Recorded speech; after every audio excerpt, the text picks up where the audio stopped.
കൈ നോക്കി കാര്യങ്ങൾ സിനിമ സ്ക്രീനിൽ കാണും പോലെ ക്ലിയർ ആയിട്ട് പറയും. ഒന്ന് നോക്കി പറയട്ടെ ചേട്ടാ. ഈ കൈ നോക്കി.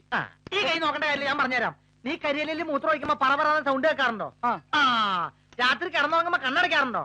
എന്റെ അമ്മേ, ചിരിക്കുമ്പോ പല്ല് പുറത്ത് കാണാറുണ്ടോ? ഇത് തന്നെയാണ് നിന്റെ അസുഖം. നീ ഇയാളെ കാണണ്ട, നീ വല്ല മാനസിക ഡോക്ടർ പോയി കാണും. എന്നാ ചേട്ടന്റെ കൈ നോക്കട്ടെ. ചേട്ടന്റെ കൈ നോക്കണ, എന്റെ മുഖം നോക്കി ലക്ഷണം പറയൂ.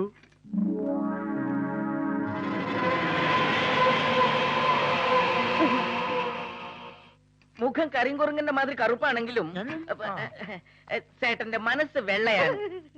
ചേട്ടൻ ആർക്ക് ഉപകാരം ചെയ്താലും അത് ചേട്ടന് പാരയായി തന്നെ വരും. കർത്താവേ, എടാ ഇയാൾ എത്ര കളക്ടറുടെ കാര്യം പറയണേ.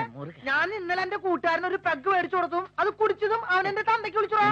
അതിപ്പോ വാങ്ങിച്ചു കൊടുക്കണമെന്നില്ല. നിന്നെ കണ്ട ആർക്കായാലും തന്തയ്ക്ക് വിളിക്കാൻ തോന്നും. ബാസ്റ്റഡ്. ഞാൻ കുത്തു വെച്ചു കേട്ടോ. ചേട്ടേ, ഇനി എന്റെ കൈ ഒന്ന് നോക്കിയേ.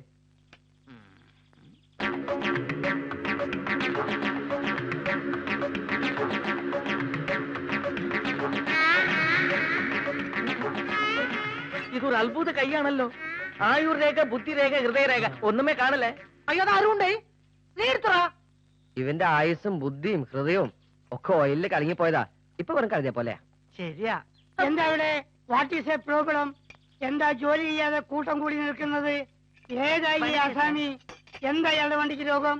ഡോക്ടർ, നല്ല കണ്ടീഷൻ ജോലിസിനാ. മുഖത്ത് നോക്കി നല്ല കാര്യങ്ങൾ ബടി ബടി പോലെ പറയും. ആമാ സാർ, കറക്റ്റ് ആയിട്ട് പറയും.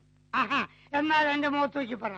ഒഴിഞ്ഞു കിടക്കുന്ന എന്റെ വീടിന് കൃത്യമായിട്ട് വാടക തരുന്ന ഒരു കണ്ടീഷൻ പാർട്ടിയെ കിട്ടോ? ഏത് കണ്ടീഷൻ പാർട്ടി?